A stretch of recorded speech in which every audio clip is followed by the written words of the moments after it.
Born in Copenhagen, Denmark, Israel Bornstein left the path of a mainstream secular education at the age of 15 to study at the yeshiva in Kamenetz, Poland, with the famous Rosh Yeshiva, Rabbi Ber Leibowitz. In 1939, he returned home as war threatened Europe. Forced to leave by the German occupation of Denmark, Rabbi Bornstein and his family fled to Sweden to avoid capture by the Nazis. In Stockholm, he attended business school in the evening, worked in the import-export business, and served as chazan in a local Polish-style synagogue. Eastern European Jewry was decimated, and many, especially the young, looked to America for a new beginning. First time I set eyes on Israel Bornstein when he came as a student to the Near Israel Rabbinical College. I see him sitting in one of the back rows of the base medrash,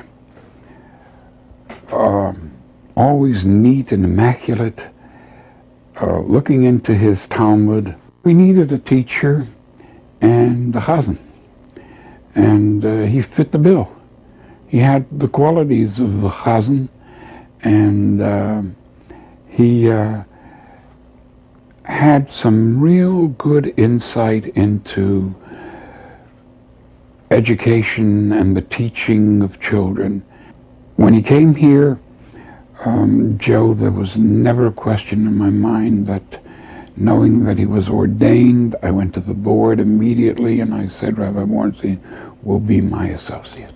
Values that have not been subject to change of time. Remember that, because I'm going to ask you that at the end. Yeah. Okay, future of Orthodoxy, that's an important part. Oh, it's very interesting what I found out about... Also, I will get that in, that they're insided. Okay, all right, let's save that, and we'll get back to that. Yeah. We talked about Orthodoxy when you came here. Tell me, what was the state of Orthodoxy in Norfolk? Can you describe what it was like to be an Orthodox Jew in Norfolk, Virginia in 1949? In 1949, an Orthodox Jew was normally a Jew. Normally. There were some exceptions. Was normally a Jew who did not observe the Shabbos too strictly. And also, most of those that belonged to the congregation had either been in Europe or were actually European Jews. So the concept that they came with and their understanding of America was strictly European. And these people understood Orthodoxy the way it was understood in Europe. And they could appreciate certain things that we actually today have to sell, even to the younger generation. Not because the younger generation today is much more committed to the basics of Orthodoxy than that generation. But that generation had much more of a background, because where they came from, Orthodoxy had been blooming and flourishing. Well, let me ask you it this way. Given their European outlook, how did that manifest itself in being a Jew in Norfolk in 1949? Yeah, for instance, I just want to give you a few examples. Take, for instance, Simchas Torah. Simchas Torah in those days was, by European standards, a day where he wouldn't miss the synagogue for anything in the world. It brought him back that it was very joyous. It was something he identified, both with the day and with the purpose and with the Torah. He knew that. So here, in this synagogue, on Simchas Torah, it was jam-packed. There wasn't a single person who wouldn't show up, who was absent on Simchas Torah. We had, for instance, Hoshana Rabbah, when you actually, you're using the Hoshanos. We had, I counted 150 people on Hoshana Rabbah came here to observe it. Now, Hoshana Rabbah is not that well known or not that much observed, but we had 150 people because in Europe that was a very important religious day. So they came here. Today we have to actually resell and re-educate the younger generation to appreciate the same type of values, which are maybe not the first online, because we have other more important things to do, to sell first and to educate them in first. That generation too, since they did not understand or could not really adjust to America fully, and by the way, they didn't understand America.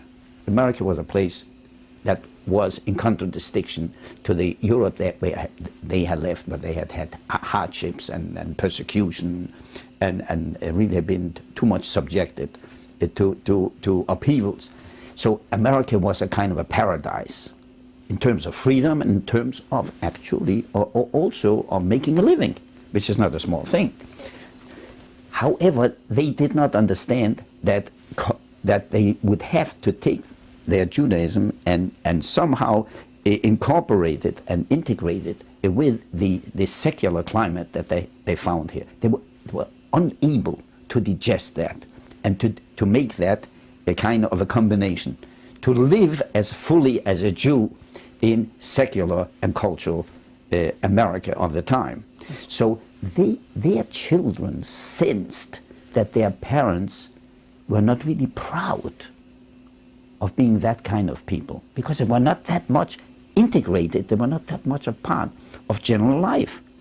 They thought of them, although they did fairly well in business, they were grocers, they were retailers, nevertheless, and they always made a living, they worked very hard, these people. Nevertheless, their parents looked at them as not being too successful in America, both in terms of enterprising, being not as enterprising, which they attributed to their lack of secular education. Also, they weren't proud of their parents, but they sensed were not as American as they would have wanted their parents to be. So there was a lack of Jewish pride in the Jewish tradition and in the Jewish religion that made itself felt. It was not in the home enough, because their parents, although they never expressed it, felt as half failures in America. Let me ask as you Americans. Let me ask you this then. During the 1950s, when you were the associate rabbi and the cantor, the Hebrew Academy came about. Did that play a part in changing what you were talking about? Hebrew Academy was very helpful in that actually it was a vast improvement simply in educational terms, because we had Hebrew afternoon schools which really couldn't give a Jewish child an adequate Hebrew education within a few hours, scattered throughout the week. So the Hebrew Academy, a day school education, was a vast improvement in educational terms. And certainly it did contribute to a certain extent in us being able to transfer students from the elementary level to the high school level. I transferred many young children from here to high schools in Baltimore, to T8, Talmudic Academy. So that was already a step forward, that we gave an education to the younger generation. But in general, when those who did not go to a yeshiva, they had a lack of Jewish pride. They thought of Orthodoxy as something very unpopular. The Reform and Conservatives, they were the in people, and the Orthodox stood out as a sore thumb. So the children, and when I mean the children, I don't mean small children, even when they grew up, they were not inclined to attend Orthodox synagogues. Most of these people used to go away to the conservative synagogues, and especially if they're married, the wife would refuse to be in a synagogue where men and women sat separately during the service. 1961, Rabbi Schechter left. Tell me the circumstances surrounding the position of rabbi being offered to you, and why did you decide to accept it, and did you ever question whether or not you would stay in Norfolk? Before that, I might have had thoughts of actually not settling in Norfolk, because there was really nothing to keep me here, to be honest with you. But once I became the rabbi of the congregation, somehow over the years I became so rooted, and since I'm single, let's face it, I became the congregation became my child, and so it became a part of myself. So whatever happened to the congregation, or for that matter the Hebrew Academy, it was as if it was happening to me myself. So therefore it was, once I had decided to stay on, I didn't have a choice but to fight it out. And as I explained before, these were lean years for Orthodoxy. They were very lean because Orthodoxy was not popular. And although, especially in the beginning of my tenure, we had a substantial attendance here. We had cantors, outstanding cantors, and we had beautiful services. Over the years, since the children were not inclined to stay, there was a gradual drop in the membership of the congregation. Although even up to the time that I retired as a rabbi, I became an emeritus, we had more than 325 people, 325 members, and there was a substantial amount of people. They kept me busy. In my time, I was busy day and night. There was a decline, though, in the 60s and 70s, but then there was more or less what you would call a return. Can you describe that to me? The return that happened was towards the latter part of my tenure. There was not only a return here and a resurgence and a revival of the congregation, there was a revival of Orthodoxy throughout the entire nation. It was nationwide. My own definition would be, we had actually up to that point been competitors with the conservatives. We wanted to show ourselves as up to date as they were. So you can do it, we can do it. However, the Orthodox, although you give it an outward modern appearance, the bottom line is prescribed by the Shulchan Aruch. There's only that far you can go. We can only make that many changes or that many accommodations. But by and large, the essence, we cannot change the essence of Jewish law, or the essence of our observances, even if it should mean closing up the doors. So we always insisted that this is where we have to make a stand. I believe that it was in the yeshivas that this stand was made. The yeshivas had a heavy influx of European old-fashioned teachers. And the old-fashioned teachers said, who says that in America Orthodoxy cannot be as orthodox as it should be and like it was in Europe? It can be European and on the very soil of America. So what happened was, somehow it became infectious. And also how this coincided ever with the general trend throughout America, where material, dreams and expectations and aspirations somehow were shunted aside before a certain amount of religious idealism. You had fundamentalism return, and people were more into religion than ever before. The same thing happened to Orthodoxy. Orthodoxy began then to realize we don't have to compete with anyone. We are not in competition. We have to know who we are. And that was a full return of we rediscovered for the American Orthodox adherent that the Shabbos should be as observed the same way it was observed when the Torah was given on Mount Sinai, the same way it was observed in Europe, and that in America you don't have the privilege of breaking any laws with immunity and impunity. So Orthodoxy fought it out. Also, since a certain amount of graduates from the yeshivas became established, both as teachers, as rabbis, and also as laymen, they had higher expectations. They had a more profound understanding of what Orthodoxy ought to be, and that they were not an anomaly, that they were not apart from the general American society. They were Jews of the Jewish faith, and they were obligated to set an example and to live as Orthodox Jews, but they were very much a part of America. And they, for instance, in Israel up to this very day, has its graduate, some may not, but most of them go to college and emerge with a college degree, and also with a rabbinic degree.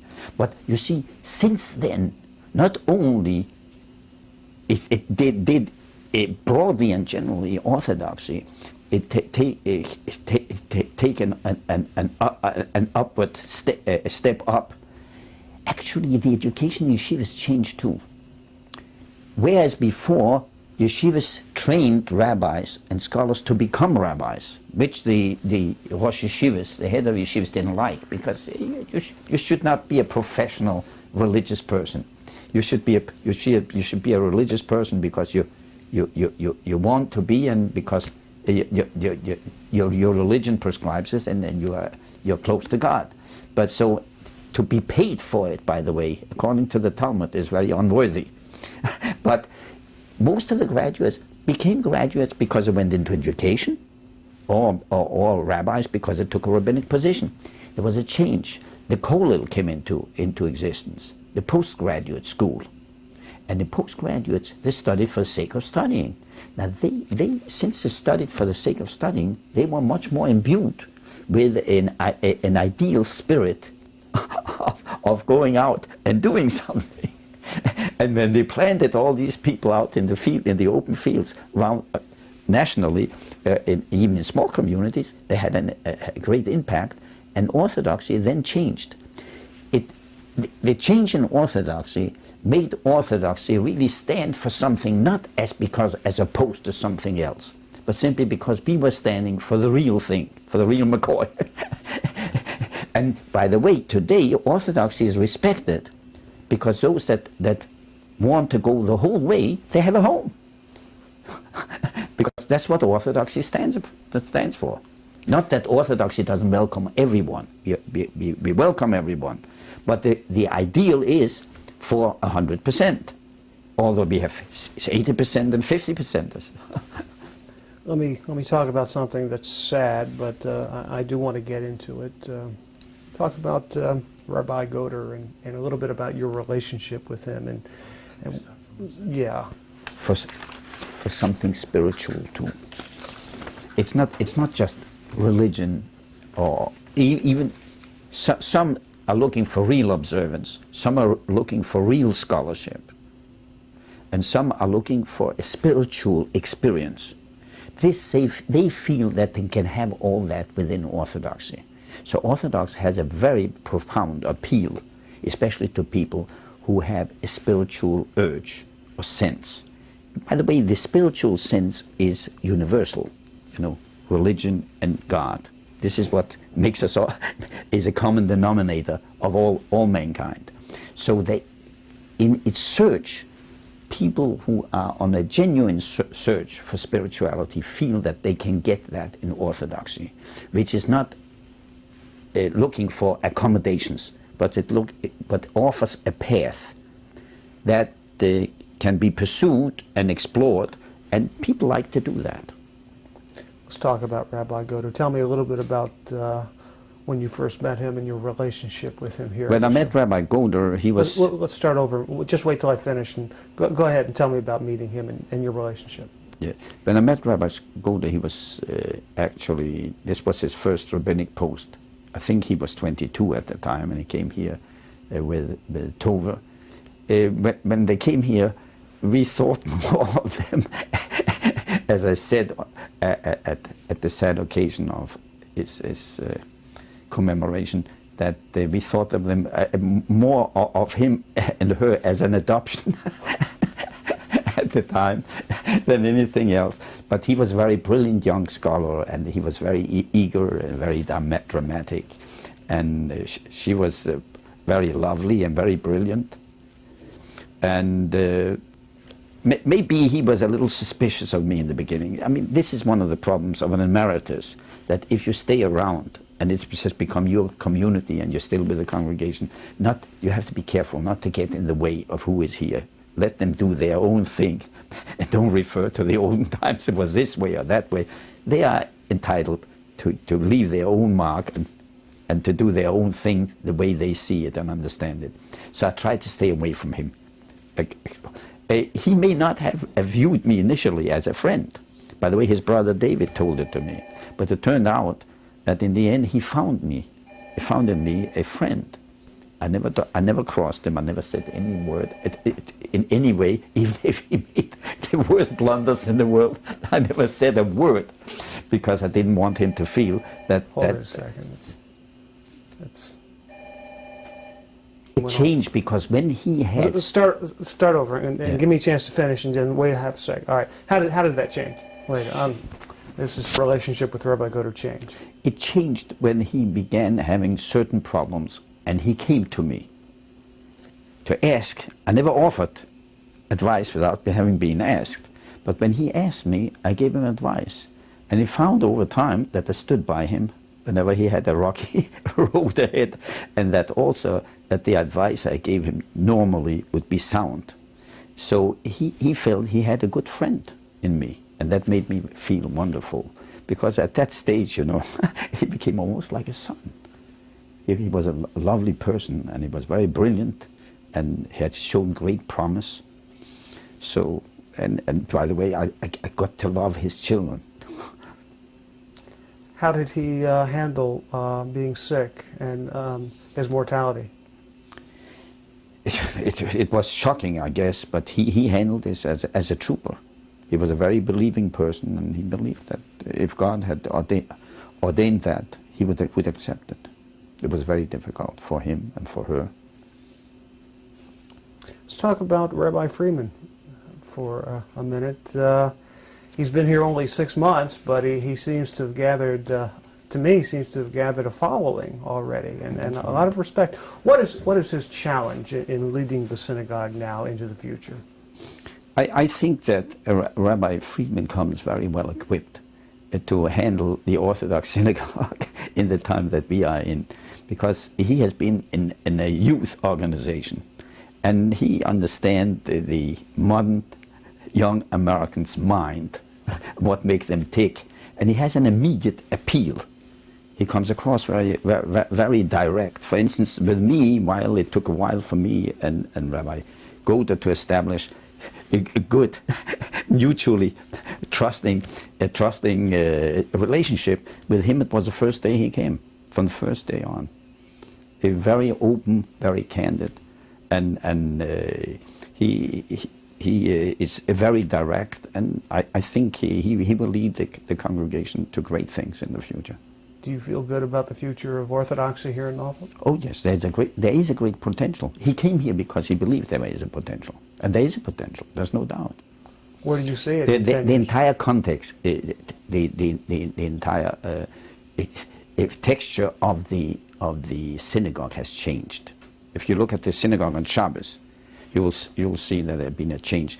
We certainly we appreciate those who are seniors and more mature, but on the other hand, you'll see that the texture of the people who attend and who are involved in the synagogue are increasingly young people, and that promises well for the future.